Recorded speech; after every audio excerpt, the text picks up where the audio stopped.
When I went to school, we're taught that the monsters walk the earth. At the end of Dark Winds Season 3, Episode 1, the body of the murdered missing boy, Ernesto Cotta, is found with an arrowhead shoved into his mouth, a strange act full of dark symbolism. Dark Winds Season 3, which has embraced horror elements, kicked off with Joe Leaphorn and Jim Chi investigating the disturbing disappearance of two teenage boys from the reservation, Ernesto Cotta and George Bowlegs. While George was confirmed alive, for now, Ernesto was still missing and the bloody gouges left on his bike indicated he'd come to a bad end. Indeed, he had, and the teenager's corpse was found shoved into a drain pipe in the desert, confirming that his death must have been lonely and horrific. It's clear that the boys were either involved in some shady business or, more likely, saw something they shouldn't have seen and Ernesto was killed to keep him quiet, with George next on the list.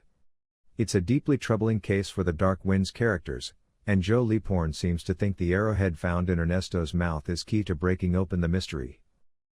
The arrowhead doesn't make sense, Gordo. It's a sacred object, he explains. If you're putting an arrowhead in the mouth of a dead, it's like a Catholic defiling a crucifix. Whoever did this isn't Dene.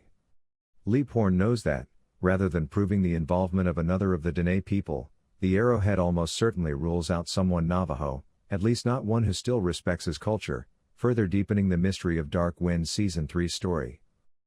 Adding to Leaphorn's suspicions, the arrowhead is fake. Archaeologist Dr. Reynolds points out that the edging on the arrowhead was made with a machine rather than a hand tool and that Leaphorn could buy a dozen of them if he went down to the trading post that sells souvenirs and trinkets to tourists. The reveal further supports Leaphorn's theory that the killer isn't Dene. A Navajo wouldn't have to resort to buying a cheap toy if they wanted an arrowhead. Another possibility that is equally dark is that the killer could be trying to set up a native of the reservation to take the fall, thinking that the arrowhead would automatically be associated with the killer being Navajo.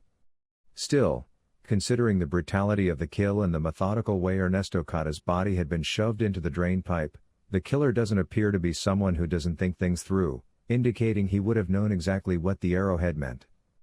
With Dark Winds Season 3 leaning into a horror thriller vibe, it's likely the motivation behind the arrowhead will be a disturbing one, whatever it may be.